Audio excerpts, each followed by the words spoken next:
Hello, good evening, and welcome to tonight's Undaunted, bringing to the news untold stories. I am Oyi Opala. Let's begin.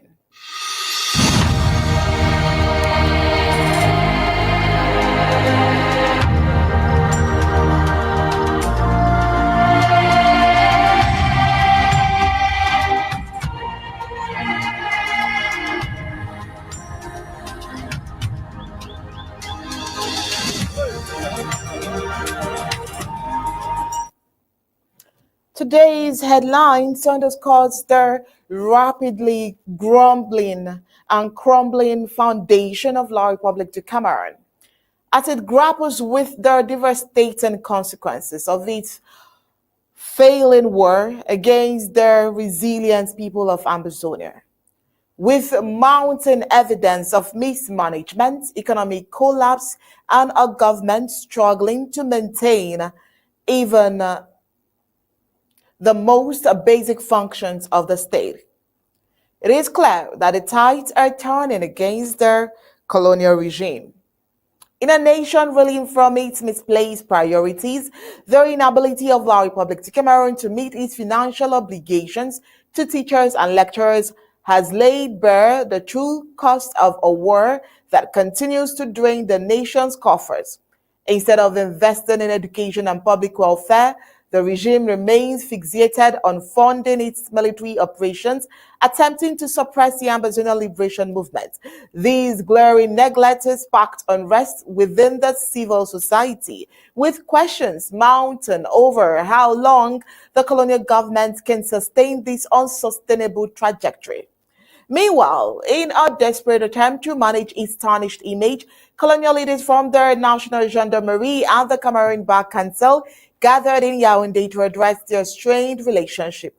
The meeting, following the recent high-profile torture of Barrister Tamfor Richard, has been widely criticized as a hollow performance, an attempt to shift focus from the escalating allegations of human rights violation plaguing the regime. Critics argue that this is yet another critique aimed at diverting attention from the damning revelation highlighted during the Geneva summit. As their Ambazonian quest for self-determination gains momentum and La Republic du Cameroon's foundation weakens under the strain of misrule, today's developments point to a nation in disarray. Stay tuned as we unpack these stories, bringing you detailed analysis and the latest updates on the unfolding struggle for justice and sovereignty in Ambazonia. Let's get the prime headlines.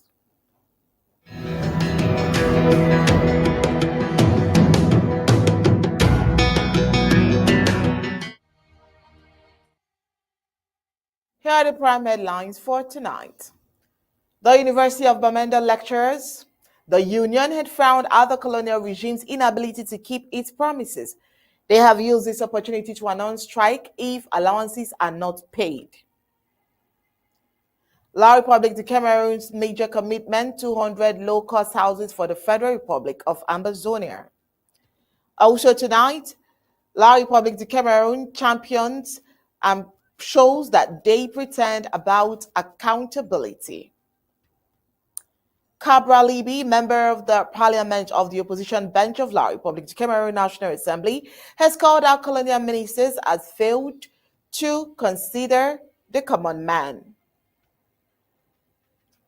Tonight, on the African scene, we're going to look at the investigative journalist abducted in Guinea amid media crackdown.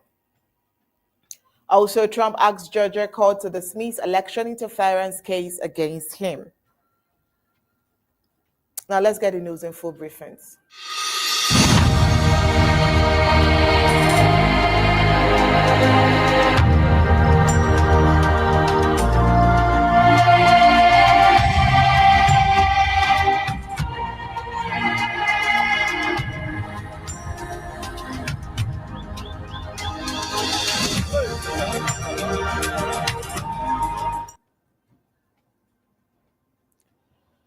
All right, let's go straight to the University of Bamenda to see what's happening there because the lecturers are frowning at the colonial regime's inability to keep their promises and they've announced strike if allowances are not paid. Now, lectures and other educational activities may likely be halted at the University of Bamenda following their inabilities of their administration to pay allowances to lecturers. Their imminent strike action was announced by the National Union of Teachers of Higher Education, the SINES, University of Bamenda chapter. The Executive Committee of SINES, University of Bamenda chapter, held an emergency session on Monday, 25th of November 2024, to address the ongoing delay in disbursing teachers' allowances. SINES of Bamenda expressed disappointment over the lack of payment during the second strike suspension period, which aimed to create space for dialogue and negotiation. With the university administration, the previous planned strike was suspended because the University of Bamenda promised payments that have not been made up until now. This attitude of promising and failing is common with La Republic de Cameroon-run institution. It is normal phenomenal with the colonial regime to delay developmental endeavors with promises that are never fulfilled.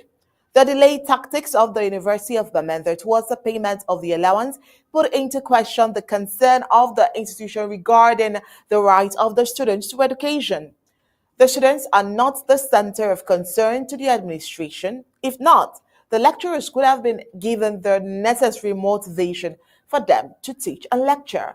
Despite this grace period accorded to the trade union, the deans and directors of the university have not taken necessary actions, resulting in ongoing financial distress amongst their teaching staff.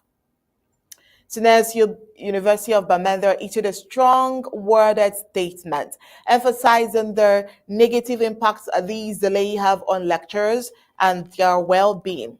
Lecturers have engaged in disrupt industrial action year after year to secure their deserved allowances. This situation significantly disrupts academic activities and affects students' learning experiences. The union, while acknowledging its commitment to the students' education, made it clear that it would no longer tolerate these delays. Furthermore, lecturers in the Faculty of Science, which has been operating without state subventions for the past 4 years, have experienced and expressed concern over the lack of funding. Faculty members revealed that their faculty has been without the usual state allocation of about 100 million francs CFAs, a crucial fund typically distributed to all faculties across the country. This ongoing absence of subvention has had a detrimental effect on the quality of training for students in the Faculty of Science, further compounding the dissatisfaction within the university. This inability of the colonial regime to pay subvention to state universities is a direct consequence of the ongoing war in Ambazonia, whereby the colonial regime is spending heavily to equip the colonial army against the people of the Federal Republic of Ambazonia. As negotiations continues, the union has urged their university administration to address these financial concerns promptly to prevent further disruption to academic activities. The strike action remains a last resort, but Sinez University of Bamenda has made it clear that the payment of teachers' allowances is non-negotiable for the well-being of both lecturers and students. All right, let's take a look at the colonial leaders from the National Gendarmerie and the Cameroon Bar Council convened in Yaoundé, of La Republic de Cameroon. Why did they convene? They did this to discuss their working relationship following recent torture involving Barrister Tamfo Richard, which we have brought here regularly on Undaunted.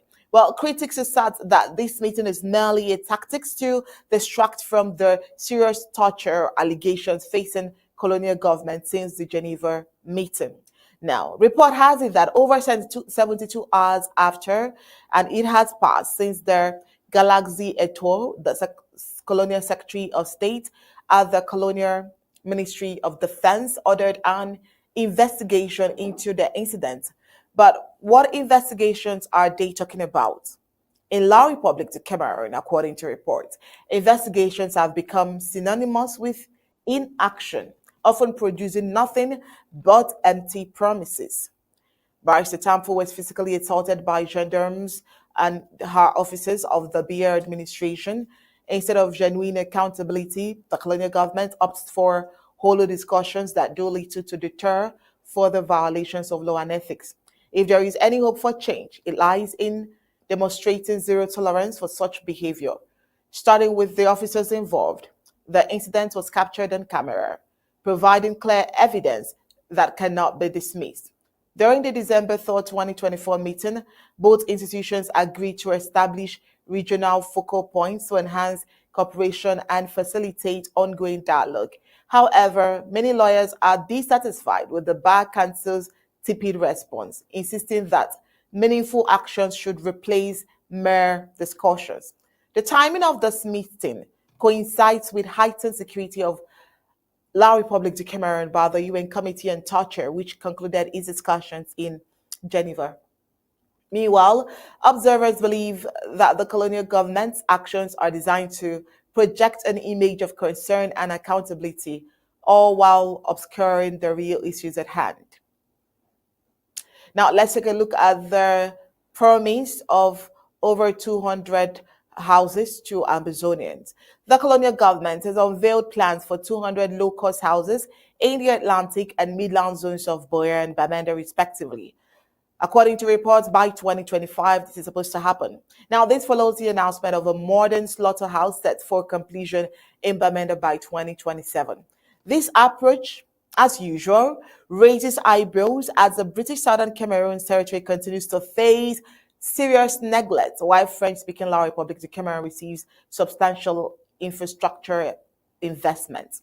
In recent address to the parliament, the colonial prime minister, Joseph Dion Ngute, framed this housing initiative as part of efforts to address their nation's housing crisis, which is currently estimated at 2.5 million units. However, the announcement feels more like a token effort rather than a serious commitment to the urgent needs of residents in the Federal Republic of Ambazonia. La République du Cameroon's focus on just 200 low-cost houses contrasts the larger, more ambitious projects being rolled out elsewhere in other regions of La République du Cameroon. As Bamenda prepares for a new slaughterhouse, the Midland zone's population and those of Boer likewise are left wondering why they are being offered such limited options, while regions in La République du Cameroon enjoy comprehensive development. Many in the Ambazonian communities have watched as previous housing projects were left unfinished, and the colonizers' promises seem increasingly hollow. The claim that insecurity is to be blamed for stalled projects rings misleading, given that nearby areas are thriving, given that they have not also acknowledged that there is crisis in the land. Despite raising over 565 billion francs CFA for various national projects since 2017, the reality in the Federal Republic of Ambazonia tells a different story. The low-cost housing site remains incomplete, and the BR regime's assures offer little comfort to those who feel marginalized and forgotten. The question on whether these houses will truly benefit the local community or merely serve as another opportunity for outside interest looms large. While the announcement may seem like progress, Ambazonian citizens believe it pales in comparison to pressing needs of the people, amidst a troubling trend of a colonial government offering minimal solutions to major problems. But there seems to be a whole lot of issues. Cabral Libii, on the other hand, who is a member of the parliament of the opposition bench of La République du Cameroon's National Assembly, has called out colonial ministers to face and to their faces as they failed to consider the common man. Criticizing the failed Paul Biya's regime is not only from the minority and majority of the former British Southern Cameroons, but even La République du Cameroon citizens have started vomiting the truth. Cabral Libii, a member of parliament of the opposition bench of La République, the Cameroon National Assembly, has called on the colonial minister present at the November session of the House to attend the fact that they have failed to meet the aspirations of the common man. In the opening words of his intervention at the session on Thursday, November 20th, 2024, he said that Colonial National Assembly is playing the role of a retaining war to protect the atrocities of the failed ministers of the regime. In his words, he says, I think that in a country where ministers trample on the law and use the National Assembly as a retaining war, we should not be surprised that the entire republic is drifting into anarchy and barbarism. Now, talking on barbarism, he cited cases of the excesses of the colonial army on the innocent population with so much impunity under the protective eyes of colonial ministers. On the 18th of October 2024, a colonial police inspector attacked, pulling off half of the teeth of a civilian and putting him in a 70% incapacity, according to legal medical reports. That's not even all. On the 19th of November 2024, at the La Republic du Cameroon Bangui corridor, a truck driver was shot at his chest following warnings and at close range by still another colonial officer. November 27, 2024, the worldwide world was frozen with cold, viewing images of a colonial gendarmerie office without the slightest human feeling, standing on the throat of their defenseless lawyer, Tamfo Richard, not forgetting the just past violation of RT's Longwe Longwe. The above are, just a few cases that the opposition mentioned. Now, the above cases, though not to be neglected, are, of course, nothing compared to the pains these colonial thugs, policemen, are inflicting daily on the innocent people of Ambazonia. Young Ambazonian girls, mothers, are not even left out. They are raped every day by La Republic du Cameroon. Their so-called forces of law and order. Shop looting, shop burning, not leaving out the increasing extortion points planted by these forces of occupation on a regular basis. So they know, they are accepting. It's for the world to see this as something that the whole wide universe needs to look into and come to the aid of Ambazonians. Coming up next is news across the rest of Africa.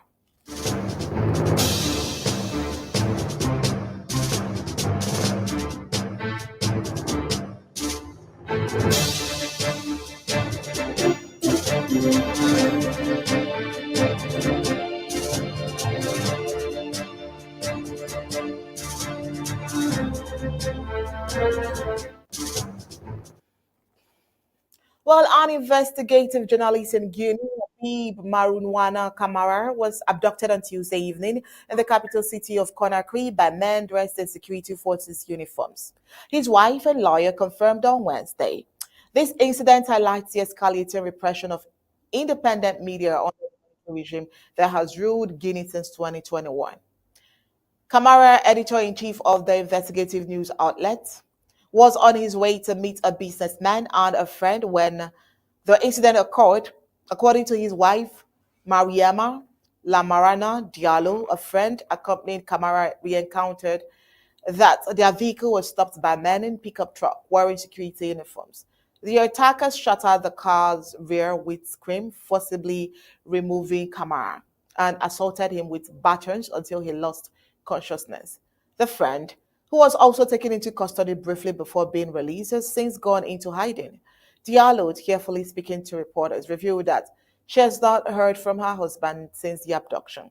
The account of Kamara abduction was corroborated by an eyewitness who requested for anonymity due to fears of reprisal. Kamara's lawyer, Salifo Bivogio, expressed grave concern about the journalist's fate. Guinea's military government, led by Colonel Mamadou Doumbouya, seized power in a coup in 2021, ousting President Alpha Conde, while Doumbouya claimed the coup was necessary to prevent chaos and restore stability. Critics argue that his regime has replicated the oppressive tactics of his predecessor over the past year. The junta had dissolved dozens of political parties, placed major opposition groups under the observation, and postponed elections until 2025 in February. The government was abruptly dissolved without explanation. The regime has intensified its crackdown on independent media and social networks. Private radio stations and news websites have been disrupted or suspended without notice, and journalists face increasingly threats, including arbitrary arrest and physical violence. Rights organizations, including Reporters Without Borders, have condemned these actions, noting that obstructions and attacks against media professionals have become disturbingly a routine in Guinea. Original pattern of military rule, Guinea's military takeover is part of a troubling trend in West Africa as well, where countries like Mali, Burkina Faso, and Niger have experienced coups in recent years. These regimes have often delayed transition to civilian rule, with some extending their mandates by years. In Burkina Faso, for instance, the military junta extended its transition period by 5 years this year. Despite international pressure, including from the Economic Community of West African States, to restore democracy, Guinea's junta has shown resistance to external intervention. Domboya has criticized Western nations, stating that Africa is exhausted by categorizations with which everyone wants to box them into. Threat to freedom of expression. Now, Kamara's abduction underscores the perilous conditions for journalists in Guinea, where the junta has tightened the grip on free expression, not just free expression, but then rights groups warn that media pluralization is under attack, with journalists facing a hostile environment that stifles critical reporting. Kamara's disappearance is a grim reminder of the risks faced by those who dare to expose the truth in Guinea's increasingly authoritarian landscape. As the international community continues to monitor the situation in Guinea, calls for accountability and the protection of press freedom grows louder. But however, for Kamara's family and colleagues, their immediate priority is his life and safe return and the hope that his abduction will not end in tragedy. Now, let's take a look at the Biden's Angola visit. Strengthening ties and amid challenges during a 3-day visit to Angola, U.S. President Joe Biden meets with Angola President Joao Lourenço, praising the strengthening ties between the two nations and underscoring the U.S. commitment to Africa. Biden announced a $600 million investment in the Lobito Corridor project, aimed at revitalizing supply chains through the refurbishment of 1,300 kilometers of train lines connecting Angola to the Congo and Zambia. This initiative highlights Angola's shift from decades long alliance with China and Russia to closer relations with the US.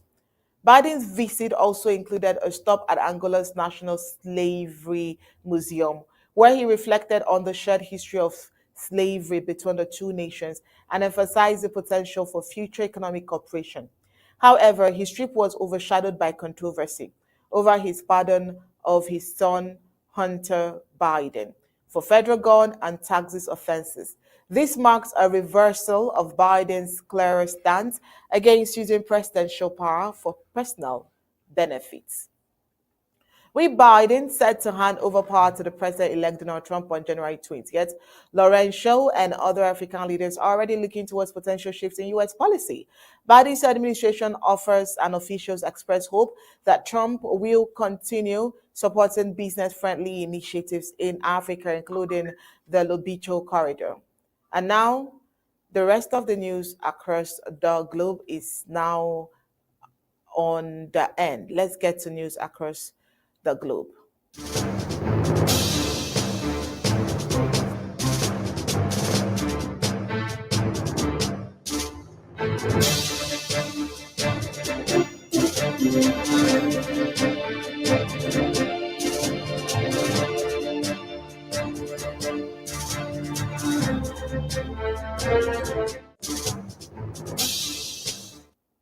All right, news across the globe. Let's start with the Syrian war. The Syrian war has taken a worrying turn with fighting intensifying along multiple front lines. The region is gripping by fear of a large-scale war, and civilians are caught in the ceasefire and crossfire. The UN Syria Commission of Inquiry has warned that deep-seated deadly dynamics are igniting new waves of hostilities. Recent clashes have been reported in northeast Syria, particularly around these as well between the Kurdish-led forces and other groups. The situation remains volatile, with the international community calling for restraint and a return to diplomatic efforts to resolve the conflict. The UN Commission's report highlights the urgent need for a peaceful resolution to the conflict, which has been ongoing for years. The humanitarian situation is there, with millions displaced and in need of aid. While in South Korea is really from a night of intense political upheaval that has marginalized and shaken the stability of the key U.S. ally. The situation in particularly concerned given the current state of global tensions. At the heart of the issue is a recent legislative election, which saw the Democratic Party retain its majority in the National Assembly. However, the election was marked by controversy, with President Yoon Suk Yeol's government facing criticisms for its handling of various issues, including corruption and socio-economic downturn. The political landscape in South Korea is complex, with multiple parties vying for power. The Democratic Party, led by Lee Jae-myung, has been a dominant force, while the People Power Party, led by Han Dong-hong, has been a strong challenger. The international community is watching the situation closely, with the U.S. in particular concerned about the implications for regional stability, as South Korea is a key democratic ally and upheaval has significant repercussions.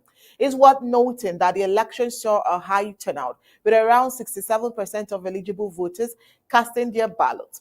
This level of engagement suggests that the South Korean public is deeply invested in the country's political future. Meanwhile, Trump asks Georgia court to dismiss election interference case against him. President-elect Donald Trump has filed a motion to dismiss the ongoing criminal case against him in Georgia, citing presidential immunity. In a filing submitted to the Georgia State Court of Appeals on Wednesday, Trump's attorney Steve Shadow argued that the court lacks jurisdiction to pursue the case due to Trump's incoming presidency. At the heart of the case in Trump's alleged efforts to overturn the 2020 presidential election results in Georgia, the indictment, which was handed down earlier this year, accuses Trump of violating state election laws and engaging in a conspiracy to subvert the democratic process. However, Trump's legal team is now arguing that as the incoming president, he is completely immune from indictment or any criminal process, whether at the state or federal level. This assertion is based on the concept of presidential immunity, which holds that a sitting president cannot be prosecuted for crimes committed while in office. In the filing, Shadow wrote, a sitting president is completely immune from indictment on any criminal process, state or federal. President Trump respectfully submits that upon reaching that decision, this court should dismiss his appeal for lack of jurisdiction with directions to the trial court to immediately dismiss the indictment against President Trump. The motion to dismiss is the latest development in a case that has significant implications for Trump's presidency and the rule of law. If successful, the motion could potentially shield Trump from accountability for his actions in Georgia and undermine the authority of state prosecutors to investigate and prosecute presidential misconduct. But however, legal experts have questioned the validity of Trump's immunity claim, arguing that it is based on a flawed interpretation of the constitutional law. They point out that presidential immunity is not absolute and that a president can still be held accountable for crimes committed while in office through impeachment proceedings or after leaving office. The Georgia State Court of Appeals is expected to review Trump's motion to dismiss in the coming weeks. The outcome of this case, while he will have significant implications for Trump's presidency, while the rule of law and the integrity of the US democratic system will tell. Now let's get into Bitcoin. Bitcoin has reached a historic milestone, crossing the $100 mark. That's not all. Not just crossing this mark. For the first time, This significant surge follows Donald Trump's election as US president, with expectations of a crypto friendly regulatory environment under his administration, fueling investor optimism.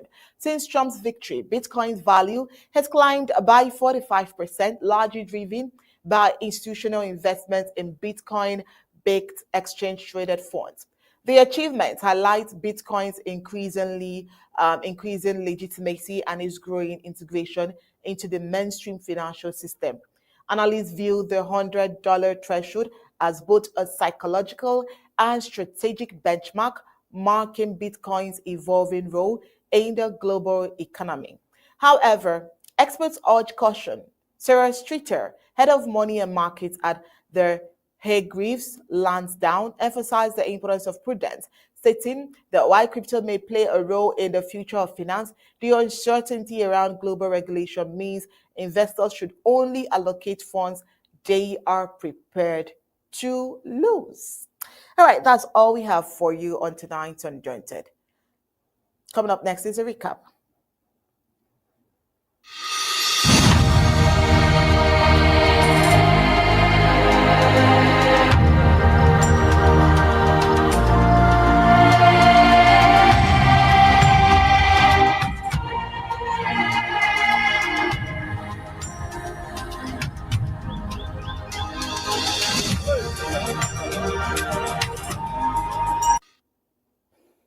All right, tonight on Undaunted, we told you that the University of Bamenda lecturers and its union had found other colonial regimes' inability to keep its promises.